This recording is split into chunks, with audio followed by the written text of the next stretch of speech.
ओम अज्ञानतिमिरन्धस्य ज्ञानाञ्जनशलाकया चक्षुरुन्मिलितं येन तस्मै श्रीगुरुवे नमः।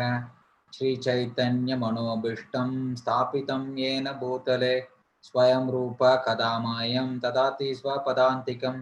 वन्देऽहं श्रीगुरु श्रीयुतपादकमलं श्रीगुरून् वैष्णवांश्च श्रीरूपं साग्रजातं सगगण रघुनाथान्वितं तं सजीवं साद्वैतं सावधूतं परिजनसहितं कृष्णचैतन्यदेवं श्रीराधा कृष्णपादान् सगगणा ललिता श्रीविशाखान्वितंश्च। नमो ओं विष्णुपादाय कृष्णपृष्ठाय भूतले श्रीमती भक्तिवेदांत स्वामिन्निति नामिने। नमस्ते सारस्वती देवी गौरवाणी प्रचारिणे निर्विशेष शून्यवादी पाश्चात्य देशतारिणे। वाञ्छाकल्पतरुभ्यश्च कृपा सिन्धुभ्य एव च पतितानां पावनेभ्यो वैष्णवेभ्यो नमो नमः।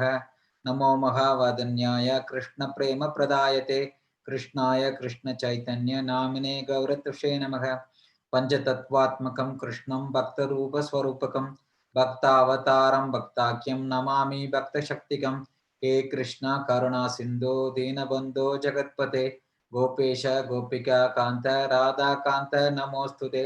तप्त कांचन गौरांगी राधे वृंदावनेश्वरी वृषभानुसुते देवी प्रणमामि हरिप्रिये।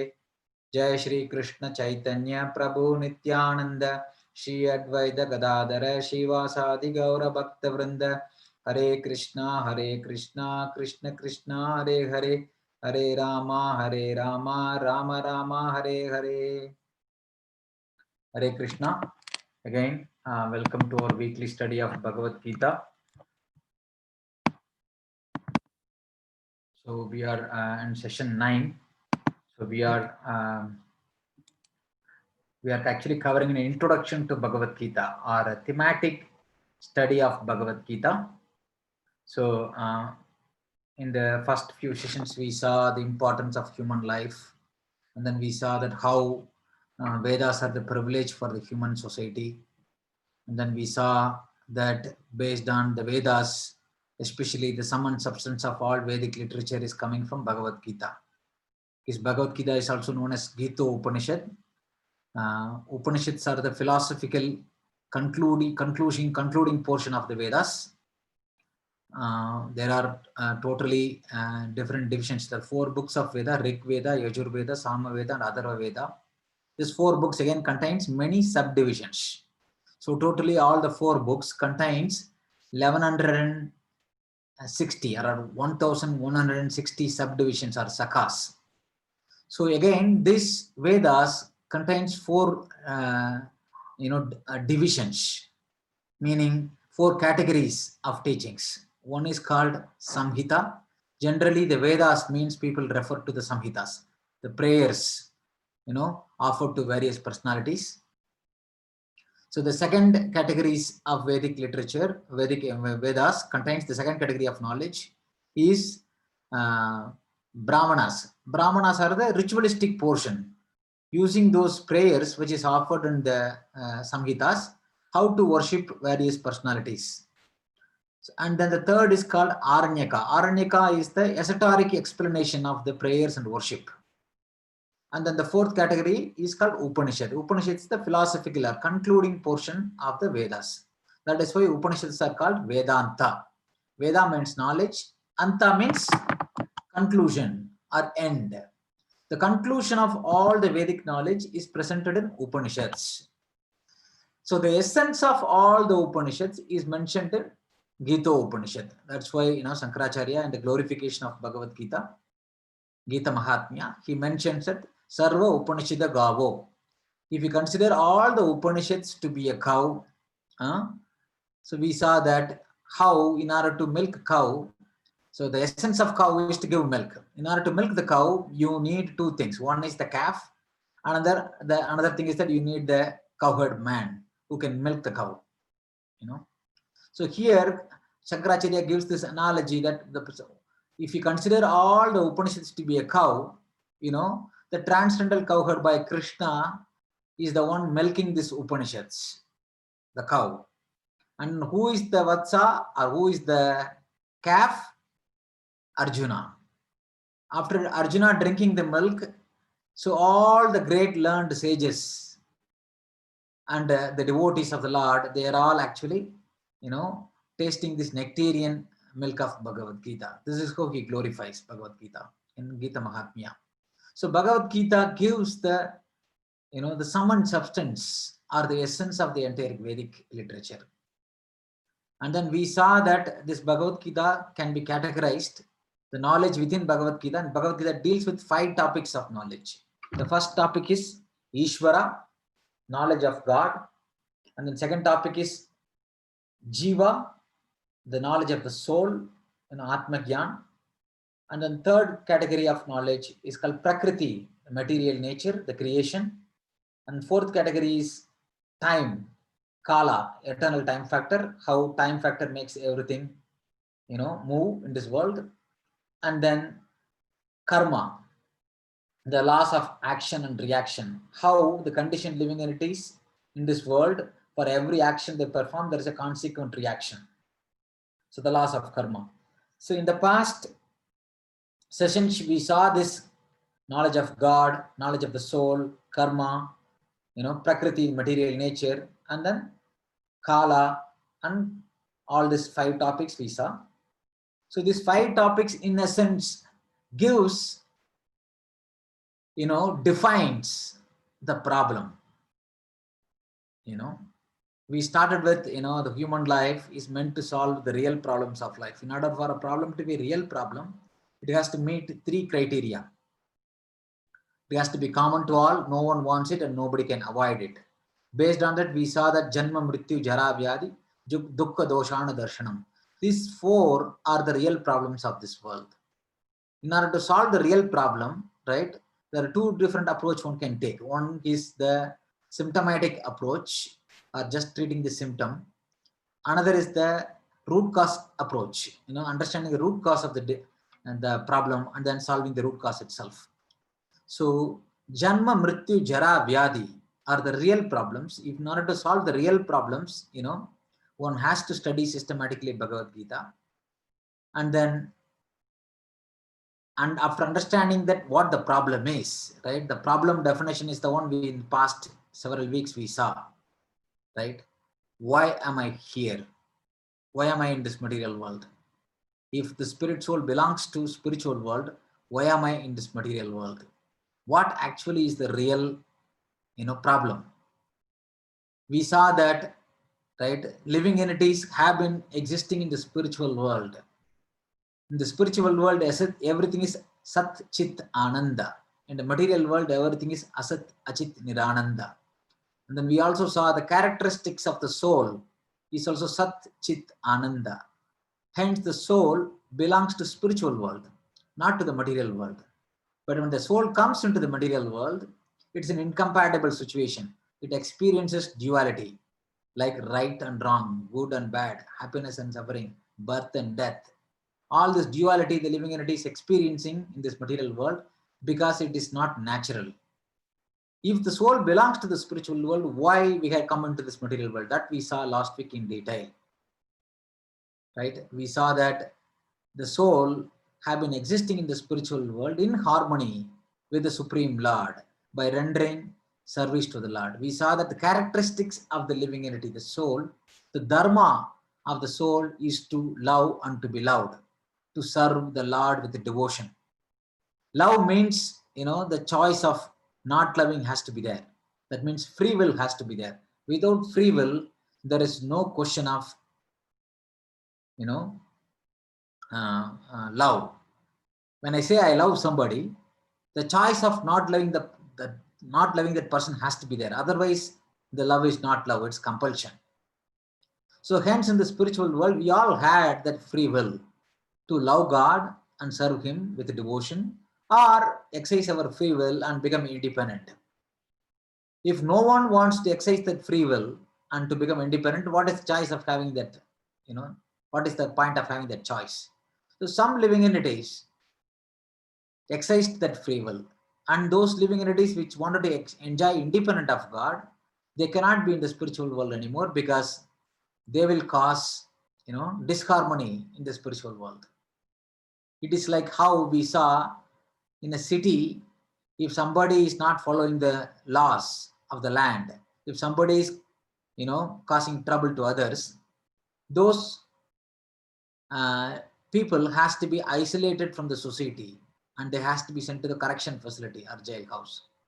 Similarly, the living entities which wanted to rebel against the Lord and wanted to enjoy independent of the Lord, they all have been sent to this material world. So in the material world, last week we saw it is like a jailhouse. It's a correction place. The purpose of the material world is two. One is because we wanted to enjoy independent of God, God made the arrangement. He wants us to try enjoying independently, which is not possible, but still he wants us to try because we wanted to. The second reason is it is a choice. It's a chance offered to the living entity to correct himself and go back to the spiritual world. So we saw that in this material world, it's not just one living entity had come into it. Many living entities who wanted to exercise the free will, they all came here. In one kingdom, there can be only one king, right? Like that in this material world, because there are several living entities are there, they are all trying to enjoy independently. They're all trying to act like God. They're all trying to act independently. Hence, there will be a conflict. To resolve this conflict, the Lord created the laws of nature. If you follow those laws, you will be given more and more freedom to try to enjoy in this world. When you break those laws, your freedom will be restricted. It is like when a cow is tied up to a rope, right? If the rope is very long, the cow can go around everywhere in the field and graze, thinking that it's independent. But if the cow is like, creating a lot of problem, the rope will be restricted. Similarly, the living entities, because it wanted to enjoy independent of the Lord, they came into this material world. But here, there are many other living entities trying to enjoy independent of the Lord. Hence, there can be a conflict. Hence, the laws of nature exist to regulate the rules of the game. So we saw that every action has a consequent reaction. The three types of karma we saw: karma, vikarma, and akarma. Karma means pious activity or the positive activities. When we do, there will be a positive reaction. Vikarma means when the prohibited activities, which when we do, there will be a negative reaction.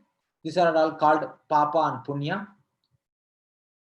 Then the third category of activities called akarma, for which when a living entity performs that activity, there will be no reaction. Not only that there will be no reaction, it will eradicate all our past reactions and it will not accumulate any more future reaction. So that is called akarma. That is the solution Krishna gives in Bhagavad Gita to solve our material existence. So now, in summary, the root cause of the disease, right? The disease is material body, material life. The symptom of the disease is that we all have material body. And the root cause for the disease is originally we become envious, we become wanted to enjoy independent of the Lord. And the solution is what Krishna gives in Bhagavad Gita as the yoga system. That's what we are going to see in this session. As I always say, these classes, these topics, whatever we are discussing, they're all based on the teachings of His Divine Grace, A.C. Bhaktivedanta Swami Srila Prabhupada, the founder Acharya of ISKCON. So we are very grateful for him to present this Vedic wonderful knowledge in an easy to digest format in English. So in this topic, the different forms of yoga and the topmost yoga system, right? These are the different sub areas or sections we are going to see, right? How Krishna actually recommends that one should become a yogi. That's the first one. And second is, what is the definition of yoga? When we say yoga, what does it mean? We are going to see what is yoga and what is not yoga. And then the different categories of human beings in this world. And then among these two different categories, how there are law breakers and law abiders. And within law abiders, we will see the Karmakandis, the Nishkama Karma Yogi, Jnana Yogis, and Ashtanga Yogis, and Bhakti Yogis, the different types of yogis. And then how all these yogas, different yogas, are nothing but different rungs in a ladder. The yoga system is like a ladder. The yoga ladder we are going to see. And then how to come into Bhakti Yoga, and then how Bhakti Yoga is the topmost yoga system as per Bhagavad Gita Krishna defines, and then how the devotees who perform the Bhakti Yoga, they are all destined for the spiritual world. And then finally in Bhakti Yoga, how one can establish relationship with the Lord in different rasas, different types of relationship. So this gives the the overview or the different topics we are going to see today. First, we are going to see how Krishna recommends us one should become a yogi, right? In Bhagavad Gita, Krishna tells that one should become a yogi. Why? Because this yoga system described in Bhagavad Gita is the one which gives solution, right, to our material problems. What is a material problem? Birth, death, old age, and disease. And how to come out of this material problem? One has to perform akarma, this yoga system. Right? So Krishna says that one should become a yogi in the 6th chapter. He mentions one should become a yogi. Only by becoming a yogi, one can overcome this material existence. Now, when we say Krishna says that one should become a yogi, then who is a yogi? Right? First, let's see who yogi is not. Yogi is not one simply who merely performs physical exercise for good health. Second, he is not simply with matted locks of hair, sitting in an austere meditation in the Himalayas, performing, austerities in extreme, cold water or extreme, heat.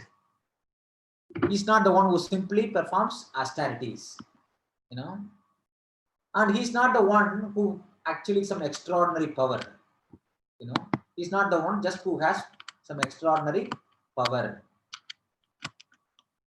So these are the 3 things which will clearly defines who yogi is not. Yogi is not simply one who does gymnastics or this kind of a physical exercise to keep his body healthy. Or yogi is not just simply one who performs austerities, or yogi is not the one who has some kind of a mystical power. So then to understand who is a yogi, we need to understand what is yoga, right? The word yoga comes from the root word yuj. In Sanskrit, for every word, there is a root word called dhatu. When we understand dhatu, the meaning of the word can be understood. The dhatu for yoga is yuj. Literally, the word yuj means to reunite or to link, right? And yoga is the process of linking our consciousness with God's consciousness. Or in other words, it is a link of love and service. Yoga is the process which connects the Jivatma to Paramatma through love and service. That's the meaning of the word yoga. Right? We saw that earlier, the Lord and the living entities, they are all eternal. Right? The Jiva is Sat, the Jivatma is Sat and Paramatma is Sat. The Lord, the Supreme Lord and the living entities, both of them are eternal. But the connection between them, the relationship between them, constitutionally, the Lord is an eternal master. The Lord is the eternal master, and the Jivas are all his eternal servants. So constitutionally, we are all linked in a bond of love with the Lord. But somehow or the other, because we wanted to enjoy independent of the Lord, we came into this material world, we forgotten our constitutional relationship with the Lord. And the process to re-establish that constitutional relationship or that re-establishing link is called yoga.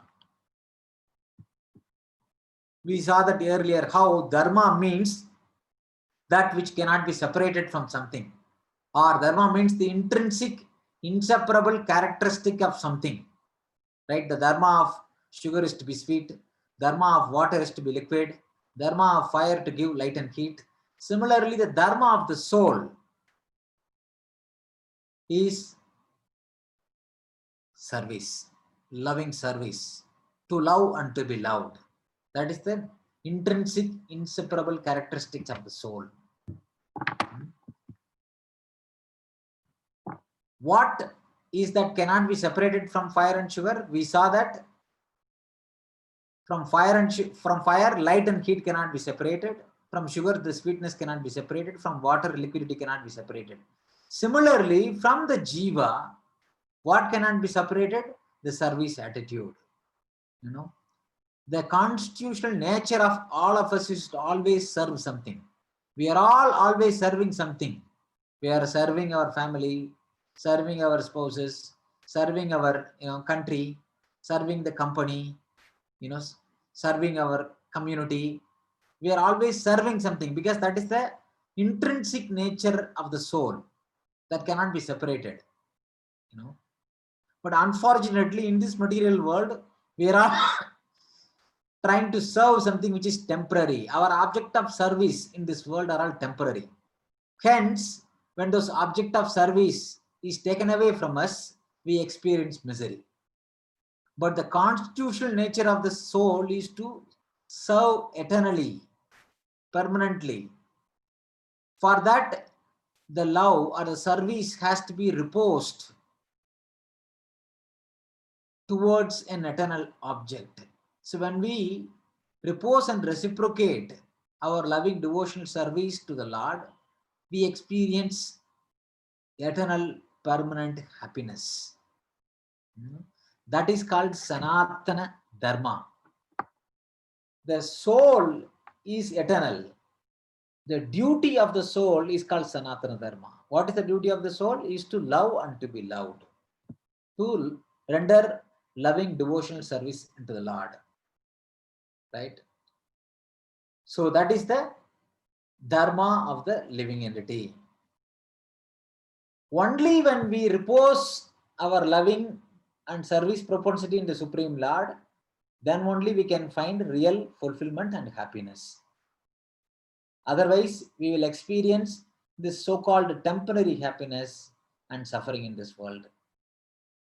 So to attain permanent happiness, one has to re-establish our relationship with the Lord and repose our loving service propensity towards the Lord. As I said, this is called Sanatana Dharma, or duty, eternal duty of the soul. So before we understand this yoga in detail, what Krishna describes in Bhagavad Gita, we are going to see the different categories of human beings we can see in this world. Right? The human beings in general can be classified into two categories: the law breakers and the law abiders. Right? People who are willing to follow the rules and people who are willing to break the law. These are the two categories of human beings.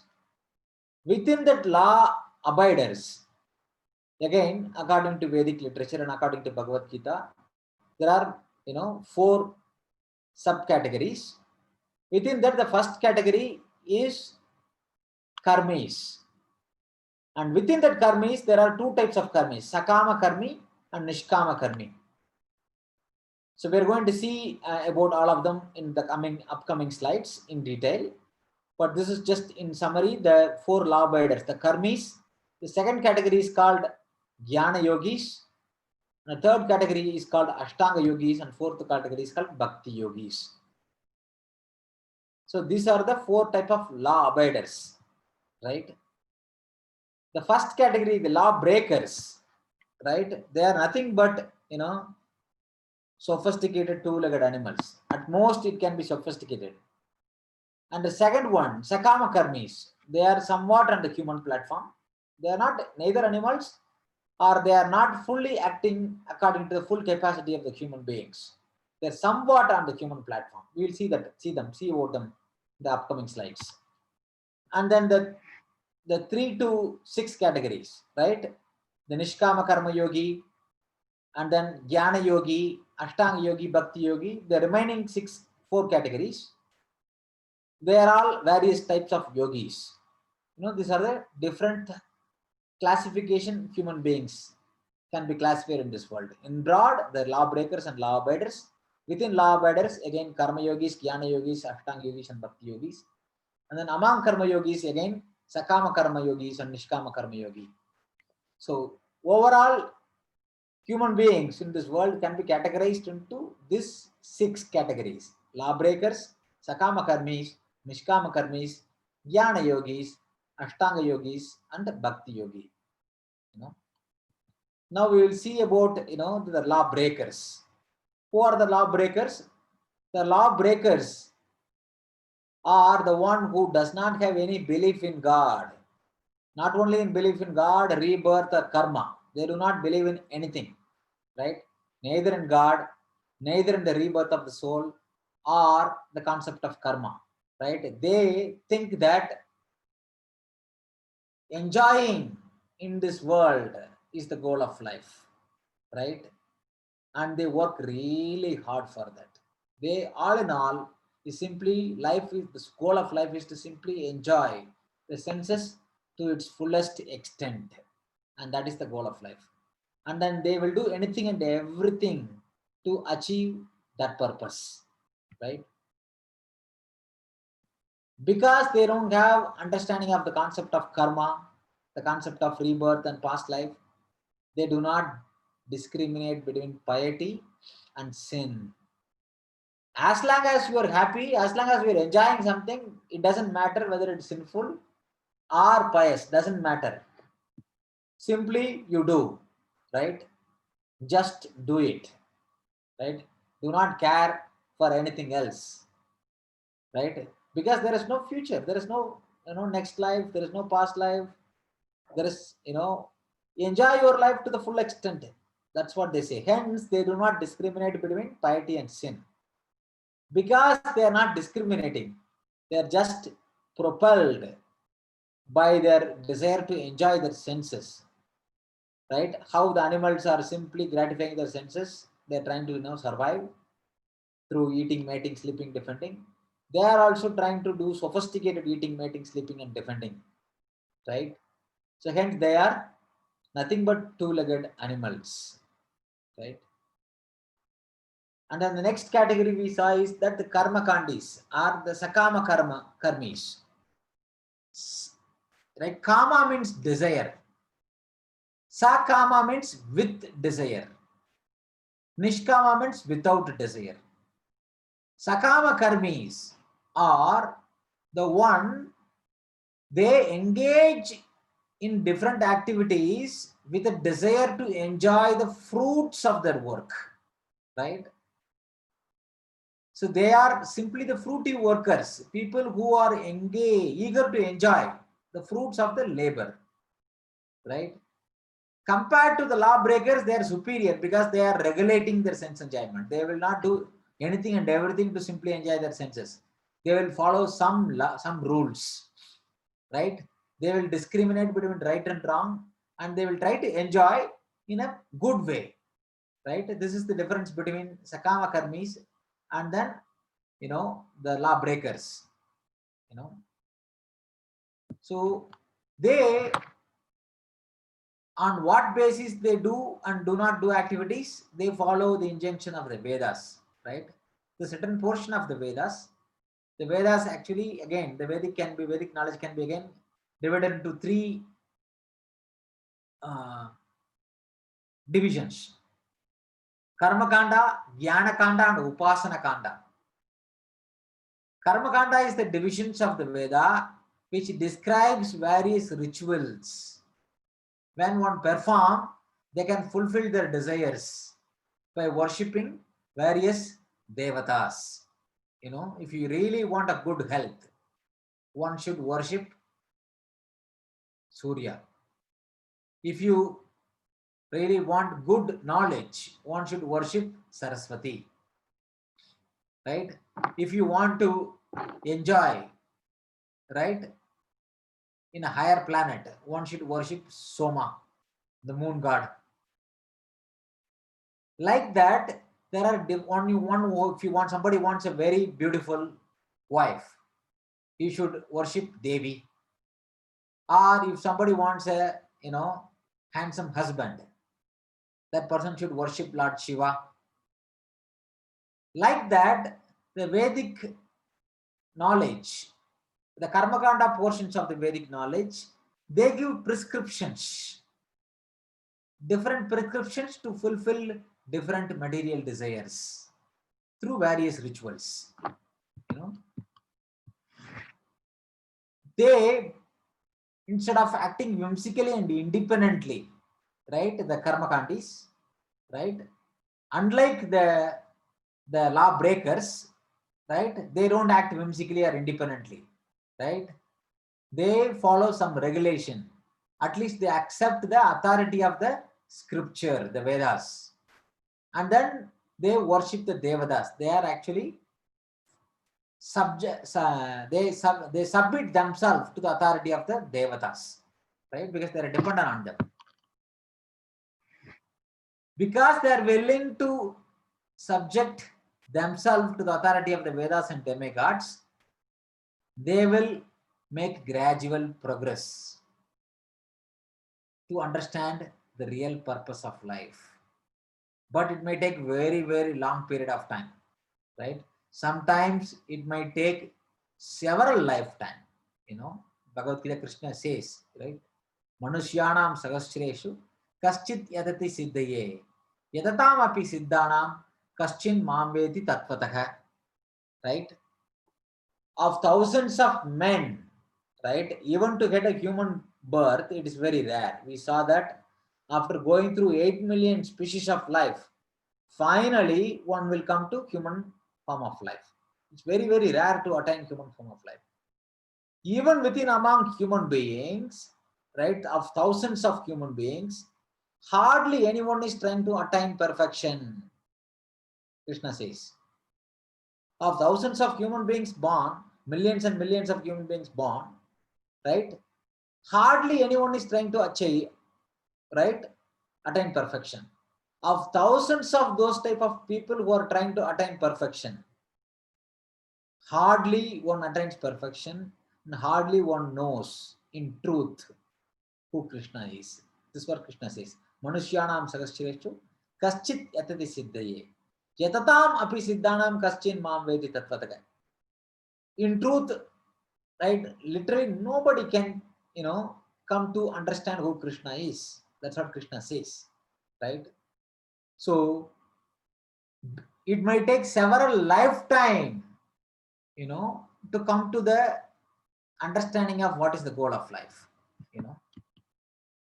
So as I said in Bhagavad Gita, Krishna says, right, Manushyanam sahasreshu. Also Krishna in the later 7th chapter itself, in the 19th verse, he said, Bhagunam janmanam ante Yanavan mam prapatyate Vasudeva sarvamiti samahatma sudurlabha. Krishna says that after many, many births, a person in knowledge, right, surrenders unto me. Why they surrender to me? Because they know that I am the cause of all causes, right? Krishna says, Bhagunam janmanam ante jnanavan mam prapatyate. One who has knowledge surrenders unto me. Why? Vasudevaga sarvamiti. Everything exists because of Vasudeva, right? Vasudevaga sarvamiti. Everything is sustained by Vasudeva, Krishna, right? Right? Such a person, right? Vasudeva sarvamiti, samahatma sudurlabhaga. Such a person is a great soul. Is very, very rare. Such great souls are very rare. Mahatma means great soul. Those type of great souls are very rare. Sudurlabhaga, right?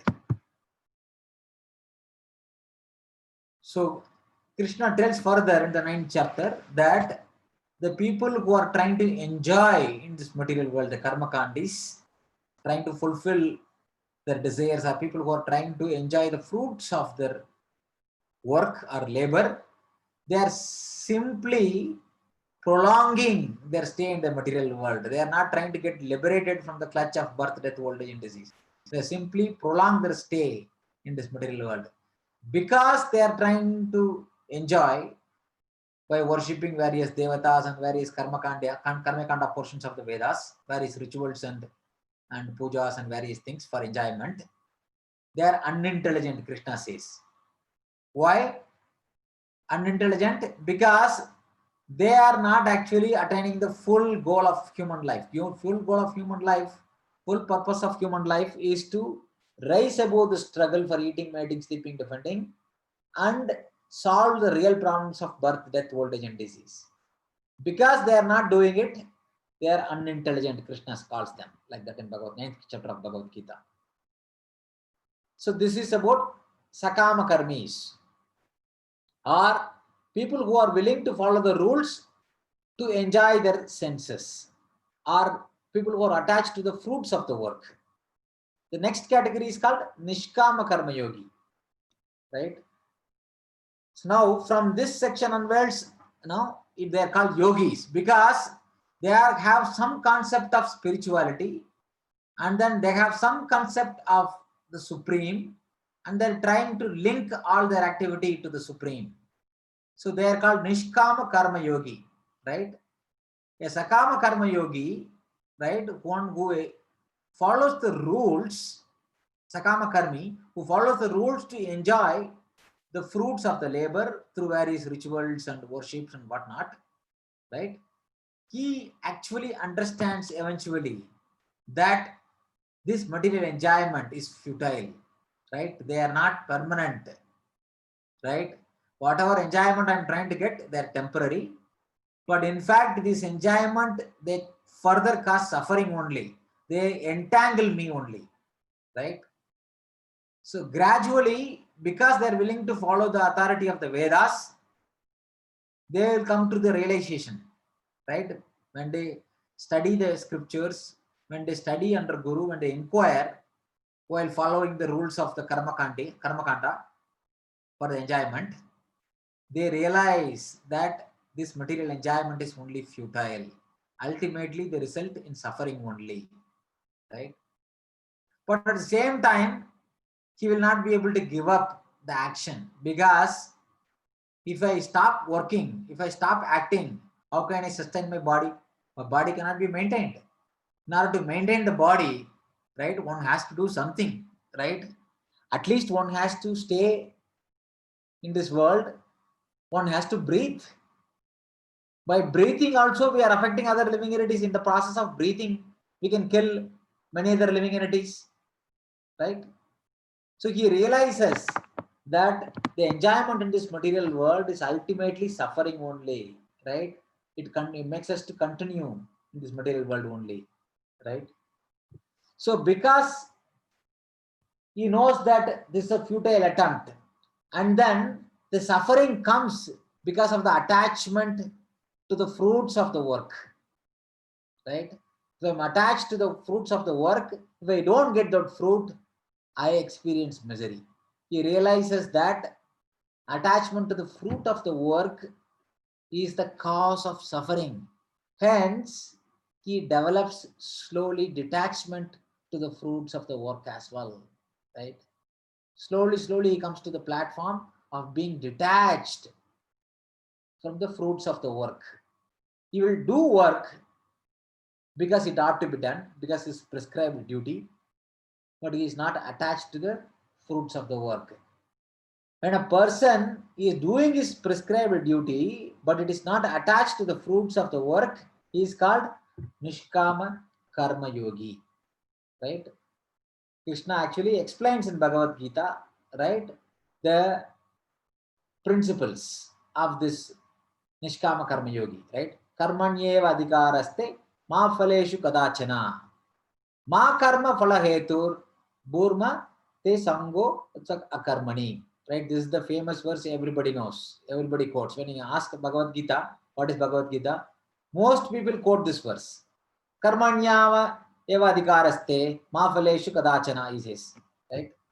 People actually most of the time they say only the first part of the verse. What is the first part of the verse? I have the right to perform duty. Doing your duty is Bhagavad Gita, right? That's what they say. Yes, that is correct. That is not complete. It's partially correct, right? The translation of this verse, Krishna explains in the second chapter, right? You have right to perform your prescribed duty, karmanyeva adhikaraste, but you are not entitled to the fruits of the action, right? Never consider yourself the cause of the results of your activities, and never be attached to not doing your duty as well, right? Krishna says you have the right to perform the duty, but you should not be attached to the fruits of the work. The results coming out of your duty, you should not be attached. And then further he says, because you should not be attached to the fruits, don't think that I don't have to do the work. Hey, what is the point of working if I cannot enjoy the fruits of the work? Hence, I'll not do anything. I'll just give up the work itself. Krishna says, no, don't do that either, because you can't be, because that will cause you further reaction for that, right? Krishna says that in Bhagavad Gita, the first stage of Nishkama Karma Yoga is being not attached to the fruits of the work, right? That's the first stage of Nishkama Karma Yoga, right? In the beginning, they give up the fruits of their labor. How? They give the fruits of the labor to some cause, like donating to a hospital, or for some social, they engage in some social service, right? Like planting trees, digging well, feeding the poor and needy, right? Like that, they engage the fruits of their work in some kind of a social work or hospital. They sacrifice the fruits of the work. They don't just keep for themselves. This is the first stage of Nishkama Karma Yoga, right? Now, the results they are doing, the results they are getting out of the work, prescribed duty, they are engaging in some kind of social welfare, or hospitals or different, give some charity, but they are all material only, right? Although they giving up the result is still material, right? But at least they're cultivating the practice of giving the fruits of one's labor for a higher cause, right? They do not think themselves, they just think beyond themselves for the well-being of others, right? For some higher cause, they are willing to give up the fruits of the work, right? Because they are giving the fruits of the work for some higher cause, their mind, the attachment will slowly will go away. Their mind will get gradually purified, right? And then in that way, right, one will work without any selfish desire for personal gain. And then, because they are not attached to the fruits of the work, because their mind is getting purified, because they don't have any desire for personal gain, then they can understand, what is Krishna consciousness, what is spiritual life, right? So the Niskama Karma Yogi, right, keeps transcendence or spirituality as the goal of life, right? Even though they may not know what is spiritual world, right? What is beyond the spiritual material world, the spiritual world, that the Lord Sri Krishna is there, he is the Sarva Karana Karanam, they may not know, right? They may not know the goal of all spirituality is Lord Krishna, they may not know that. But at least they have some concept of spirituality, some concept of higher goal other than material things, right? Krishna says in Bhagavad Gita, work has to be done, right? One has to complete the work as a sacrifice for Lord Vishnu, right? Otherwise, if you do not offer all the results as a sacrifice unto Vishnu, right? Otherwise, that work will cause bondage in this world, right? This is the art of working. The art of working in this karma yoga section. Krishna explains in the 3rd chapter that the art of working is without getting entanglement, right? It will lead you to higher stage of karma, right? So that in order to do that, one has to do everything as a sacrifice unto Krishna or Vishnu, right? Sarvam Krishna Arpanam. That's why whenever any puja is done or whenever any rituals is done, always the end, right? Even if you are doing homam for Ganpati, even if you are doing puja for any of the devatas, Indra, Chandra, Vayu, Varna, right? All these yajnas, they always begin with mantra, right? Pleasing, right? Suklam Baradaram Vishnu, pleasing Vishnu, right? That's the invocation. In the end, all the pujas and the yajnas, they say Sarvam Krishna Arpanam, right? Everything as an offering unto Lord Krishna. That is how, right? All the Vedic literature, all the bona fide Vedic rituals begins with worship of Krishna, ends with worship of Krishna, right? So all work needs to be done as a sacrifice for Vishnu. Otherwise, the work will cause bondage. So this is the art of working. In this way, right, one can engage in Karma Yoga, the higher purpose, higher goal of Karma Yoga, right? There are 2 levels of Nishkama Karma Yoga. One is the lower goal, simply giving up the results, because when you are attached to the results of the work, we will get entanglement or bondage. The second higher level of this Nishkama Karma Yoga is that using all the results in the service of the Lord. One is not to use it for selfish purpose. Another is to use in the service of God, right? This is the higher purpose of, or higher stage of Karma Yoga, Nishkama Karma Yoga, right? Generally, people say that I am a Karma Yogi because I am doing my work, right? No, one cannot claim himself as a Karma Yogi just by doing duty, right? One should have the ability to give up the fruits of the work, then only he can be called as Karma Yogi. Otherwise, he is actually still Karmi only, Nishkama Karmi, Sakama Karmi. He is still attached to the fruits of the work, right? So one should be detached from the fruits of the work, then only he can be called as Karma Yogi, right? Further in Bhagavad Gita 3rd chapter, Krishna says, right? He describes the qualities of the Karma Yogis, right? Mai sarvani karmani sanyasya atmatma chetasa nerasir nirmamo bhutva yudyasva vegata jvaraha. He is saying, oh, therefore, O Arjuna, surrendering all works unto me with full knowledge of me, without desire for profit, with no claims to proprietorship, and free from lethargy, stand up and fight, right?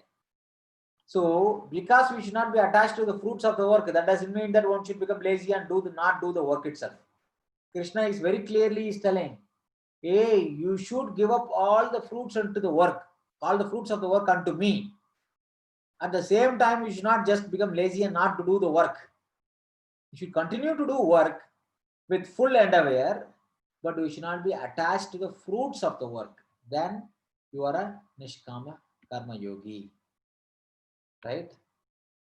So the Nishkama Karma Yogis are the one, right, who exhibits these symptoms, right? They offer the fruits of labor to God, all the fruits of the hard labor they are performing, they will offer to God, and then they will work in a spiritual consciousness, even though they will be engaged in some regular work and taking care of family, going to office, and earning money, but their consciousness is spiritual because they are everything doing in connection to God, right?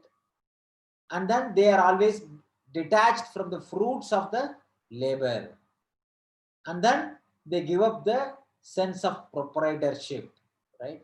Prakriti kriyamanani gunai karmani sarvasya ahankara vimodatma kartaham iti manyate. Krishna says in the 3rd chapter of Bhagavad Gita that the foolish living entity thinks himself as the doer And then because himself is the doer, he is attached to the fruits of his activity.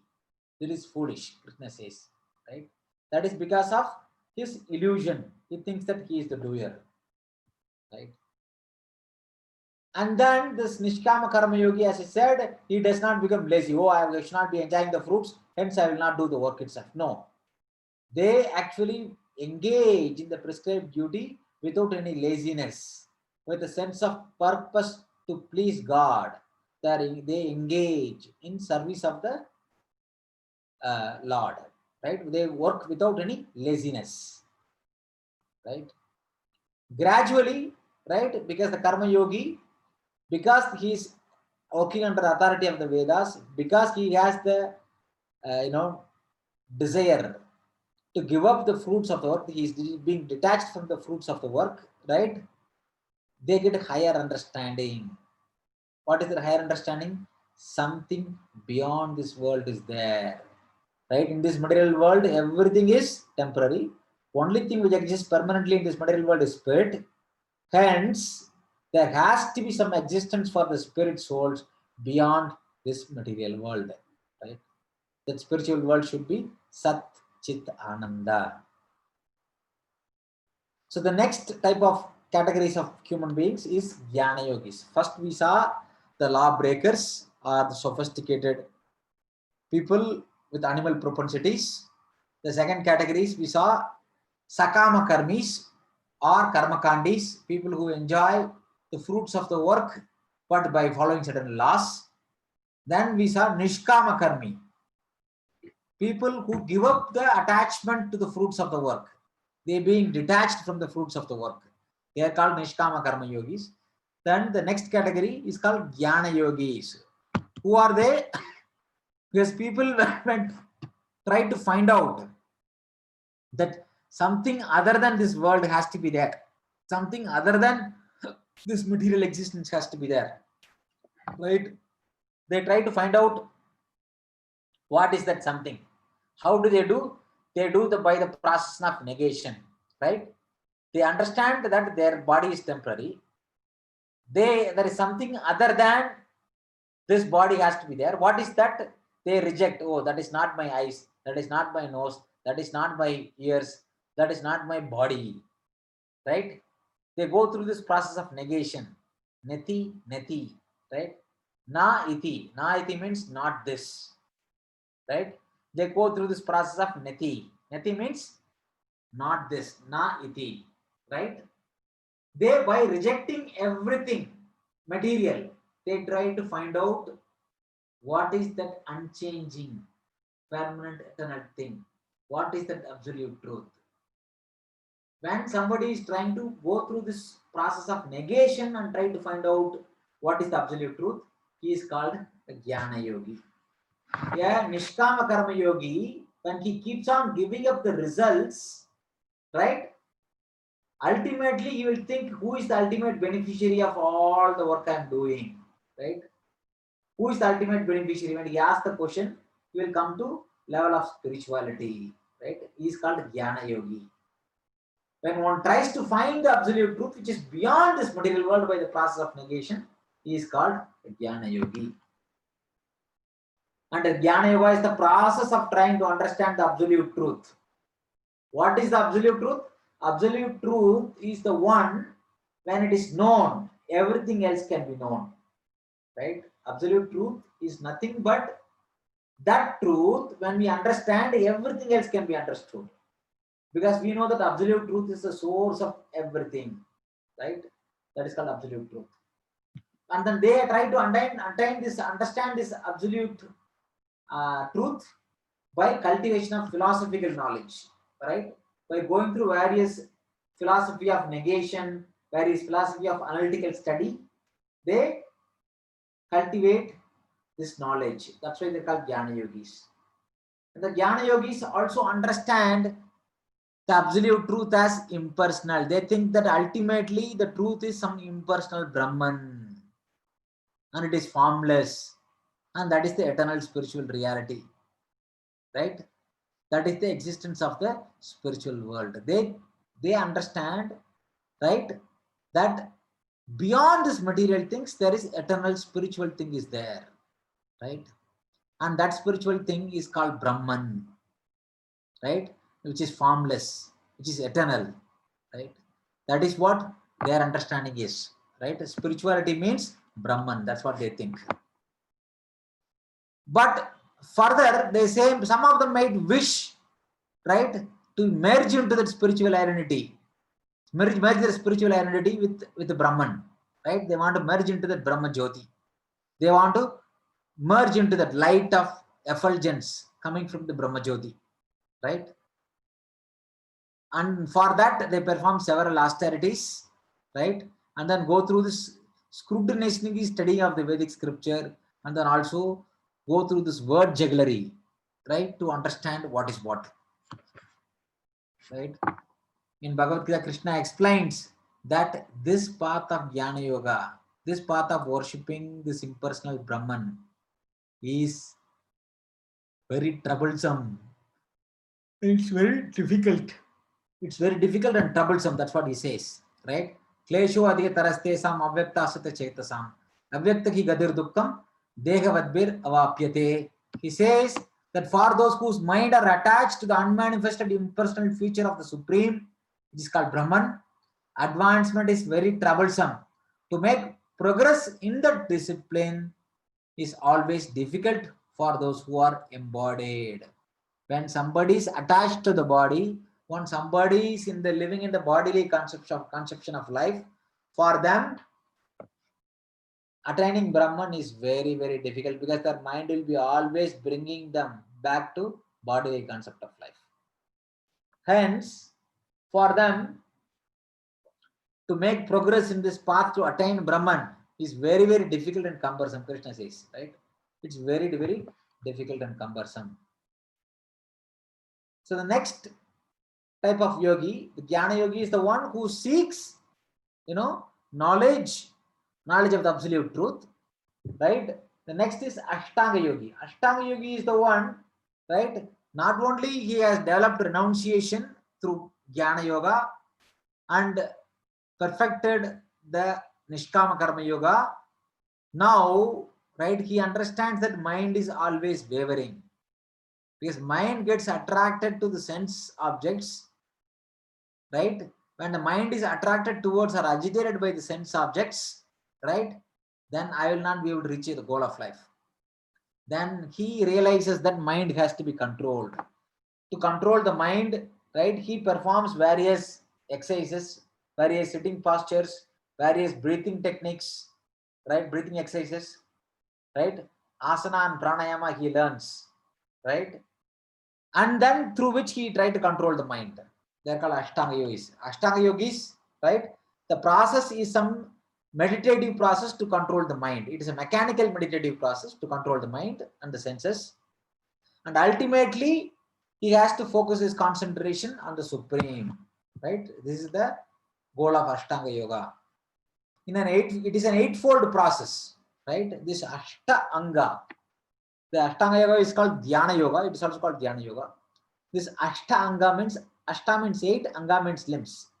This process of yoga, what Krishna describes in the 6th chapter of Bhagavad Gita, right, is called Ashtanga Yoga. And this contains 8 steps. They are called Yama, Niyama, Asana, Pranayama, Pratyahara, Dharana, Dhyana, and Samadhi. Right? Yama and Niyama, the do's and don'ts. Right? The things which are recommended, one should do. The things which are not recommended, one should prohibit himself in doing those things. They are called Yama and Niyama. Next is called Asana. As I mentioned, Asana is various sitting postures, right? There are different types of asana is there to make the body flexible. Because this Ashtanga yogi has to sit in one place for a long time to meditate, to concentrate his mind on the Supreme Lord. For that, he has to sit in one place for a long time. Hence, in order to sit in one place for a long time, his body has to be flexible. For that purpose, he learns this Ashtanga yoga, right? This asanas, various asanas, right? When he performs various asanas, his body becomes flexible. When body is flexible, he can sit in one place in the sitting posture, in the Padmasana or lotus posture for a long time. Next is pranayama. Pranayama means breathing technique, right? In this Ashtanga yoga process, one has to also control the breathing, because even the breathing can disturb the mind, right? That's called pranayama. Pratyahara. Ahara means food. Pratyahara means withdrawing, drying up the senses by not engaging in sense objects. By not giving the sense objects for the sensitive sense to be enjoyed, we are doing pratyahara. Withdrawing the senses from the sense object is called pratyahara. The next is called dharana. Dharana means the ability to focus the mind on something. It can be anything. In the beginning, one might put a candle and then try to focus the attention on the candle light.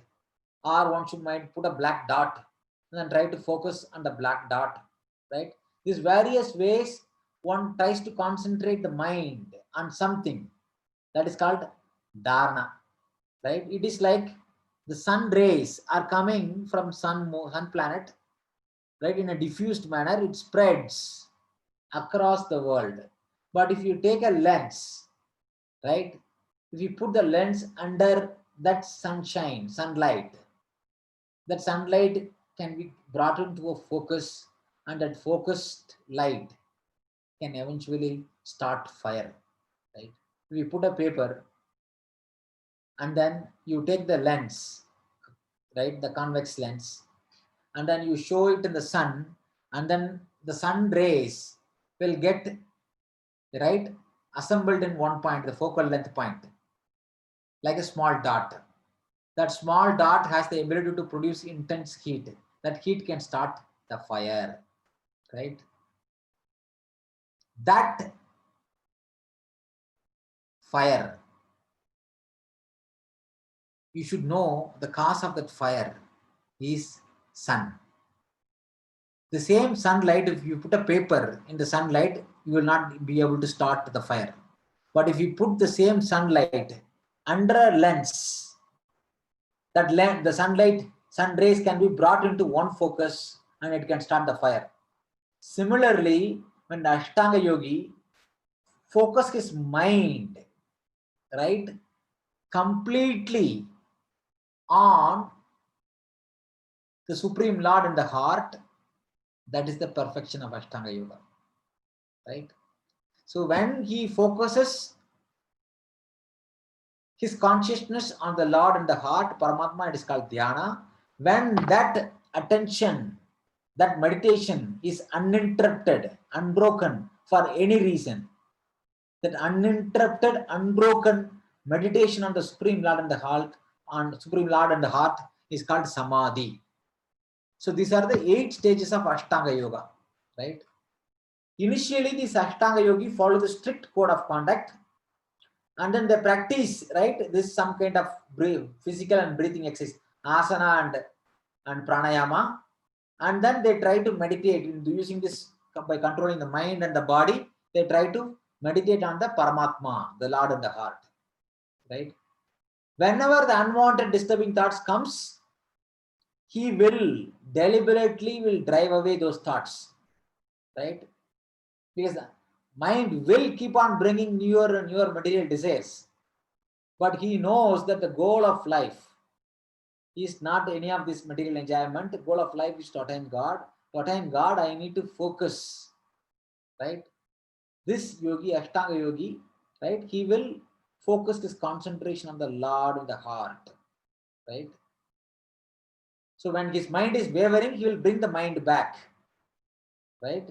If he continues to keep on bringing the mind back, eventually mind will start focusing on the Lord. When he is able to absorb fully, right, in the Lord, right, then he had reached samadhi, right? But to attain the samadhi, it's a very, very rigorous process. It's very strict and it's very difficult regime, right? It's very disciplined. One should be highly disciplined to follow.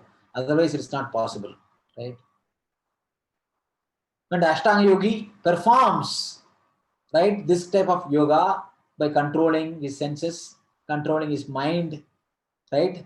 Focuses the mind on the Supreme Lord completely when he observes in the worship of the Supreme Lord in the heart through this meditative process, right? Then he, right, may be able to leave this world, right, through this Brahmarantra. Brahmarantra is a small tiny hole in the top of the skull. When he raises the soul, which is suspended in the different type of air, right? The soul is suspended. When the soul is raised through this Ashtanga Yoga, it will ultimately come to this Brahmarantra. Brahmarantra is the spot on the top of the head. And then he will break open that Brahmarantra. Through the Brahmarantra, he will exit this material world, yogi, right? And the Ashtanga Yogi, right, eventually gives up the soul, gives up the body by raising the soul through this Brahmarantra, right? In certain variations, right, of this yoga, this Ashtanga Yoga, as I mentioned, this eightfold process, there are certain variations people perform, right? In that one of the variations, they try to activate Kundalini. Kundalini is nothing but subtle psychophysical energy stored within the body. There are different chakras in this body. When you activate those chakra in this body, you can tap into the potential energies in those chakras, right? When he focuses his yoga like this, that is called Kundalini Yoga. It's a variation of the Ashtanga Yoga. It is not a separate yoga.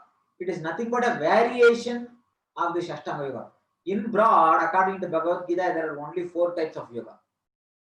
Karma Yoga, Dhyana Yoga, and Bhakti Yoga. All the other yogas, right? Kundalini Yoga, Simplified Kundalini Yoga, right? All these various yogas people give. They are all nothing but subset of these 4 yogas only.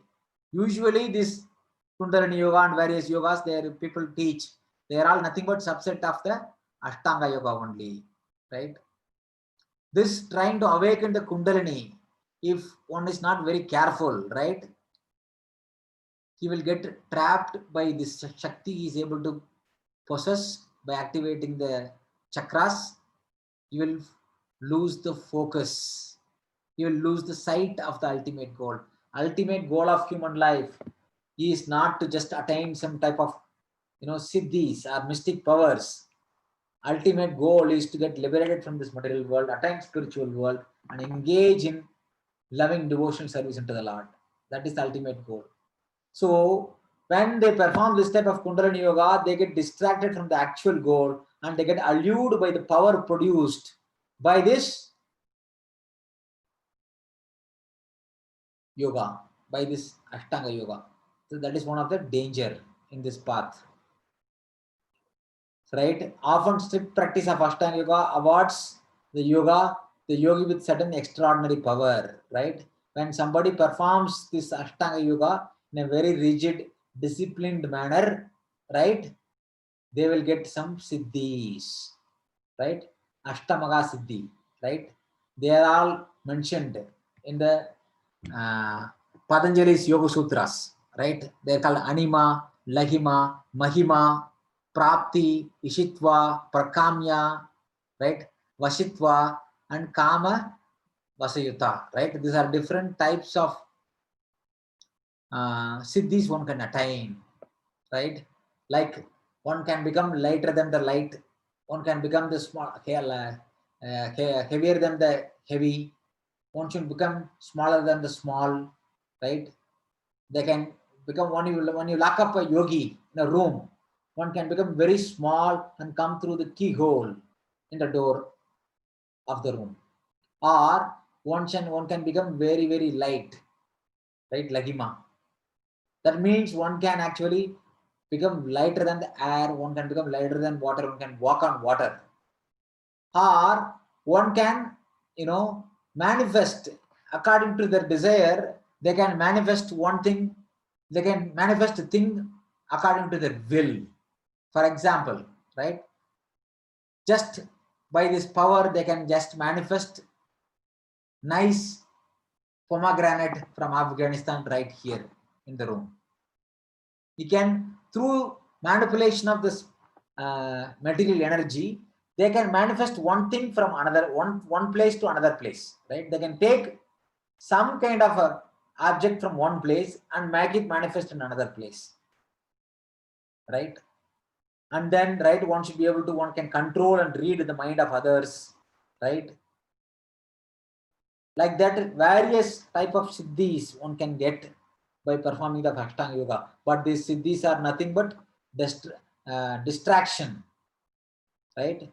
Distraction in the goal of the path of yoga, right? The genuine Ashtanga yogis, right, look at the siddhis with contempt because they know that they are simply distraction on the path of attaining the goal, right? Especially the devotees of the Lord, they are all not at all impressed by the display of all these siddhis because they understand that these siddhis are also nothing but material. They are not spiritual, right? And they are insignificant and irrelevant in the goal of life, right? They understand the substance of life is nothing but devotion to the God, nothing but devotion to God. And then this Ashtanga Yogi, right, further Krishna describes in the 6th chapter, right, how in order to attain perfection, this Ashtanga Yoga, one should follow very strict vows of brahmacharya, right? One should go to a secluded place. One should put a deer skin or a tiger skin and sit on it in a lotus posture. When he sits on the lotus posture, right, his head, body, and neck, all of them should be in a straight line, right? And then by controlling the mind, one can make progress in this Ashtanga Yoga. When he described this elaborate, stringent requirement, Arjuna says, Krishna, whatever you are saying, it is not practical. One can even control the raging wind, but it's impossible to control the mind. Hence, the process you are giving, Arjuna, it is not practical for Krishna. Whatever the process you are giving, it is not practical for me. You know, please give me something else, right? He rejects this Ashtanga Yoga, right? If for a personality like Arjuna, who is well versed in all the knowledge, who can actually control his senses nicely, can engage in tapasya for years of time, right? For him, if it is difficult, what is the hope for the people of Kali Yuga? The Kali Yuga people, they do not have any ability to, focus the mind on anything. They do not have any ability to focus on anything for more than few seconds. So hence, this Ashtanga Yoga is not practical for this age of Kali. The age of Kali is nothing but war and hypocrisy. It's full of distractions. It is not possible, right? So this Ashtanga Yogis, right? There are two types of Ashtanga Yogis. One type of Ashtanga Yogi prefers to worship the impersonal Brahman. The others, they develop attachment for the Lord in the heart. They develop attachment to the Paramatma in the heart. Hence, they want to render devotional service unto the Lord, right? If they are guided properly, the Ashtanga Yogi, after seeing the Paramatma in the heart, right? After seeing attaining perfection, when he sees Paramatma in the heart, he will start rendering devotional service unto the Lord in the heart, right? So these are the two types of destinations for the Ashtanga Yogis. One might go into the impersonal Brahman, another might graduate to Bhakti Yoga or Bhakti.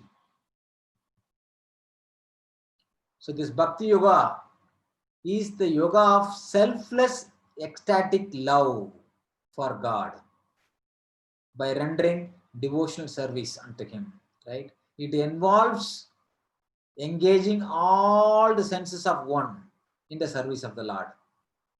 Because the master of the sense, he is called Krishikesha. Krishna's name, another name is called Krishikesha, right? Arjuna, several places he addresses Krishna as Krishikesha. Krishikesha means one who is the master of all the senses. If we have to control our senses, we have to engage our senses in the service of the master of all the senses.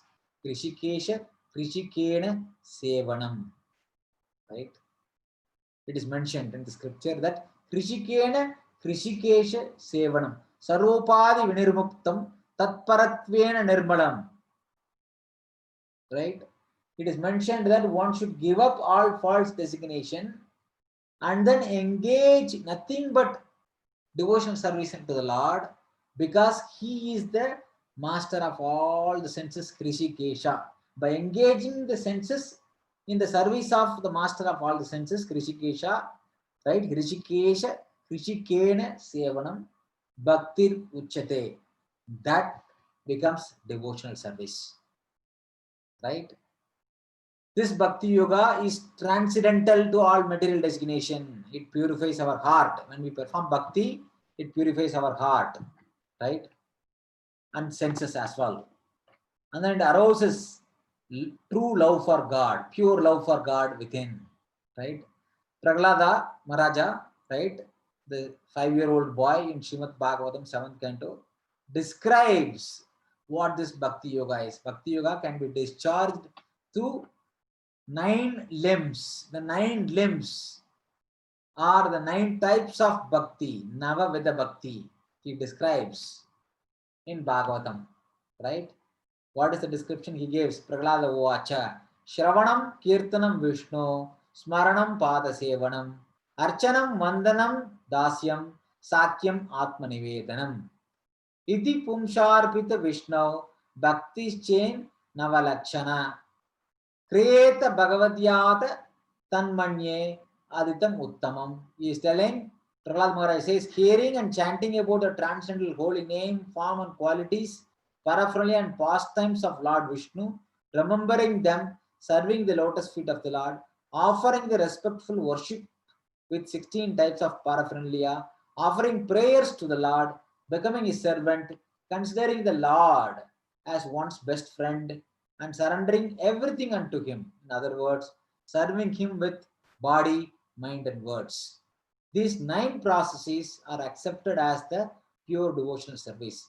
One who has dedicated his life to the service of Krishna through these 9 methods should be understood to be the most learned person, for he has acquired complete knowledge.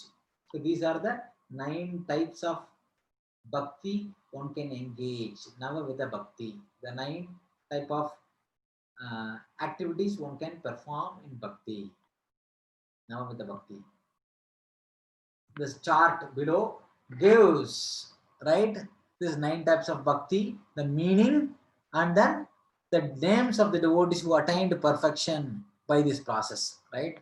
The first process, as I mentioned, Shravanam, right? Shravanam means hearing about the glories of the Lord, right?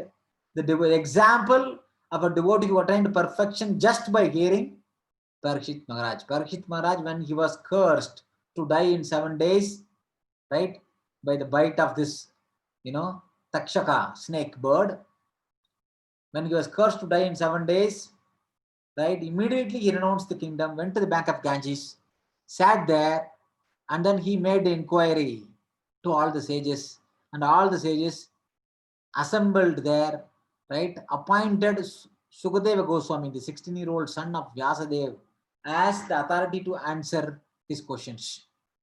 Just by hearing Bhagavatam from Sukadeva Goswami, Parikshit Maharaj attained perfection, Shravanam.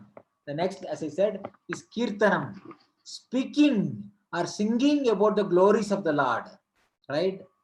The one who attained perfection by singing about the glories of the Lord is Sukadeva Goswami.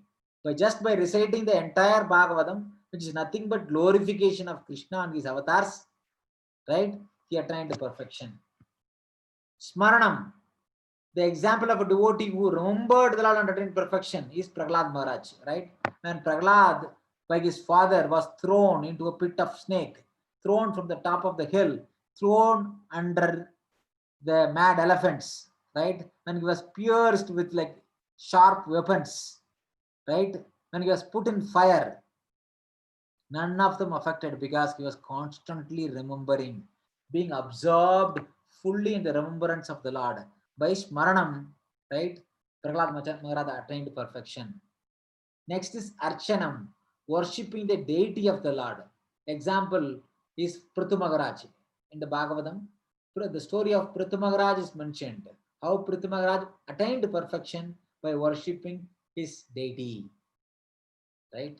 Next is Vandanam, offering prayers to the Lord. Right? The example is Akrura. Akrura offers great prayers when he comes into Vrindavan to pick up Krishna and Balaram to back to Mathura, right? Under the order of Kamsa. When he came, when he saw that Krishna and Balaram on the bank of river Yamuna, immediately he got off the chariot and offered, pranams and started offering glorification or prayers towards the Lord. By offering prayers, the famous Akrura prayers of Akrura is mentioned in the 10th canto of Srimad Bhagavatam, right? By offering prayers, he attained perfection. Next is Pada Sevanam, right? Serving the Lord's lotus feet. The perfect example is Goddess Lakshmi. Lakshmi Devi is constantly serving the lotus feet of the Lord, right? Whenever you see a picture, Lord Vishnu, right, lying down on Anantashesh. On his feet, who is sitting there? Lakshmi Devi. What is she doing? She is simply massaging the feet of the Lord, right? That is called Pada Sevanam. The one who attains perfection is Lakshmi Devi. Dasyam, right? The next item is acting as a servant of the Lord, right? The ultimate best example is Hanumanji. And then Sakyam, being friends with the Lord, right? Developing that relationship with the Lord as a friend. The example is Arjuna. And then finally, Atma Nivedanam. Atma Nivedanam means surrendering everything to the Lord. The example is Bali Maharaj. How Bali Maharaj offered everything, right? All entire universe he was ruling. When Vamanadev came and he asked for some type of charity, he simply asked for 3 steps of land, right? In the first step, he measured the entire world, earth. In the second step, he measured the entire universe. Third step, there was no place to put his feet. Hence, he bowed down in front of Vamanadev, offered Vamanadev to put the third step on his head. How he surrendered everything, the entire universe, not only the entire universe, he surrendered himself, the body and the soul, right? So that is Bali Maharaj. The example of Bali Maharaj is the example for Atma Nivedanam. Finally, right, Ambarish Maharaj. Ambarish Maharaj is the example Srimad Bhagavatam gives who attained perfection by all of them. He performed Shravanam, Kirtanam, Smaranam, Archanam, Vandanam, Pada Sevanam, Dasyam, Sakyam and Atma Nivedanam. He attained perfection by engaging in all the 9 processes. Right? That is the story of Ambarish Maharaj mentioned in Srimad Bhagavatam. Right? The next aspect is the yoga ladder. Right? As I mentioned before, the yoga, right? The different yogas mentioned in Bhagavad Gita, they are all like different rungs in a ladder. This Nishkama, Sakama Karma Yoga, Nishkama Karma Yoga, right? Jnana Yoga, Ashtanga Yoga, Bhakti Yoga, they are all different steps in the ladder. The goal is to reach the topmost portion, right? That is to attain Bhakti Yoga, right? The path leading up to God is like a ladder. So this is called the yoga ladder. The different yogic process are like rungs on the ladder. Bhakti Yoga is the topmost rung, right? In fact, Bhakti Yoga is like an elevator or that which takes us very easily and quickly to the top, right? Bhakti Yoga is like an elevator which takes us quickly to the top. Trying to reach the top through this other processes means that we got to climb through the stairs. We got to go through all the yoga process step by step. It may take several lifetime, right, to attain that perfection, right? It's very naturally very slow and cumbersome. It may take several lifetime to attain the top, right? If one should save time, energy, and inconvenience and adopt the risk-free process of Bhakti Yoga immediately, so one should take up the Bhakti. That's why Bhagavatam also says, right? Sarva Kama, Moksha Kama, right? If you have any desire, if you have Moksha Kama, desire for liberation, if you have Siddhi Kama, if you have desire for mystic power, right? Everything, all the things can be achieved by performance of Bhakti Yoga, right?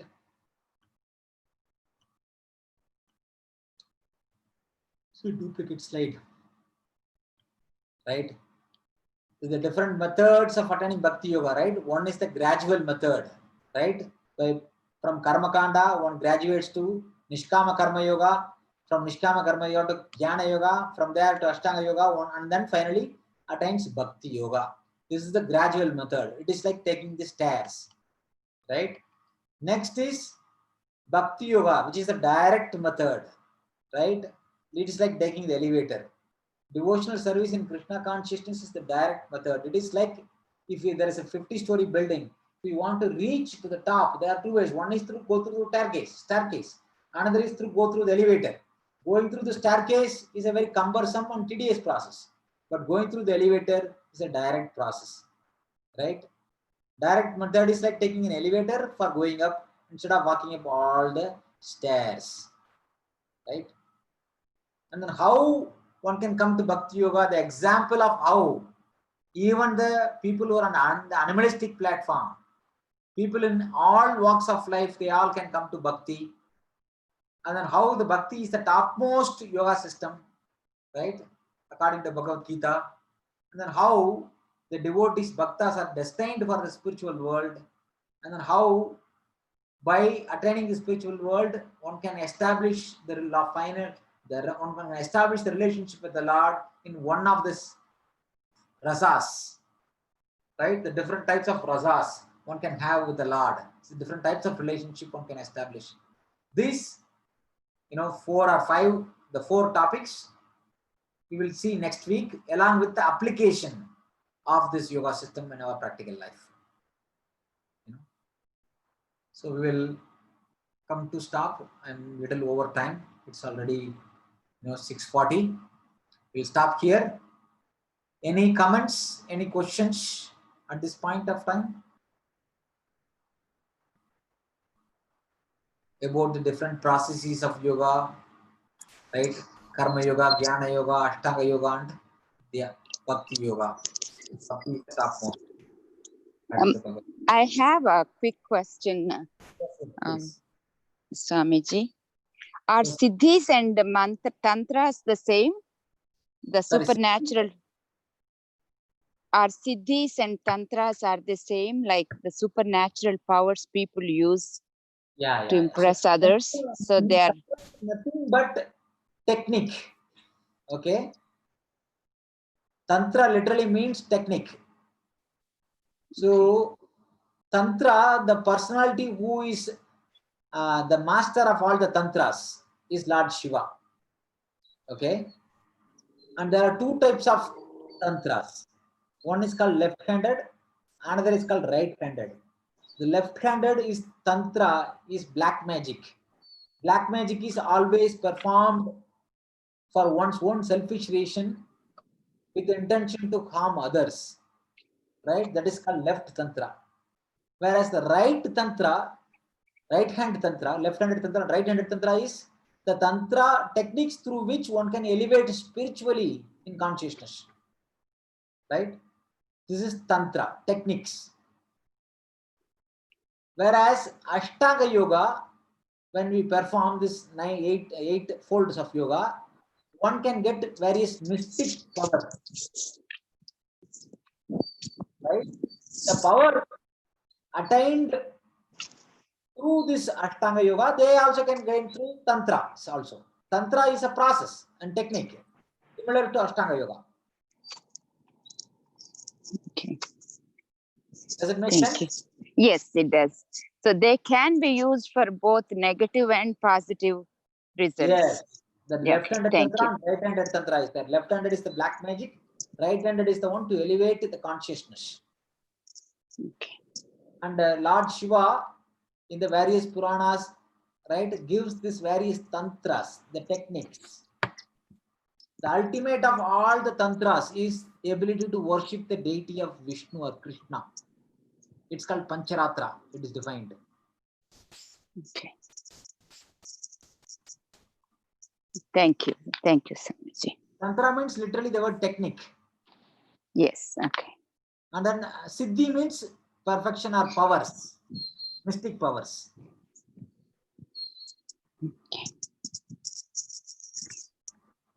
Okay. Okay. Any Thank you. other questions, comments?